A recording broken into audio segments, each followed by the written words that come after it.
Как е възможно да се развива? Той как ще те убия? Какво може да прави диктора на стадиона? Какво може да прави диктора на стадиона? Дай да разсъждаваме. Ще те удара. Ще те убия. Ще те ударя. Ще те смачкам. Ще ти щупа главата. Така в шеги и закачки Милен и Лора прекарваха утрените си в Здравей България, докато един ден жълтата преса не обърна каруцата на нова.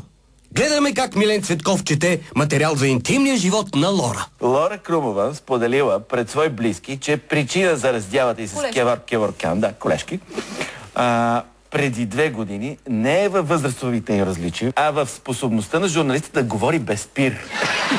Не мога. Аз ще го сложим в рама. Улисани в сърдечен разговор, двамата водещи продължават разумката си и след шапката на предаването. И точно когато Милен си мислеше, че е извън ефир... Е, само това. Но то е достатъчно. Та на нова телевизия. Моля, добре ли чух? Та на нова телевизия.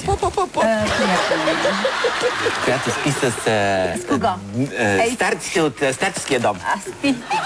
Кой е казал, че спи? Ало, Милене, Лора, в ефир сте. Сериозно ли? От това по-сериозно здраве му кажи. Браво! Пострахте се, бе! Пострахте се, бе! Добре, продължаваме нататък. Можеха да реагират, примерно да оберат микрофоните или нещо от този сорт. Какво? Как какво? Златен скунс, какво?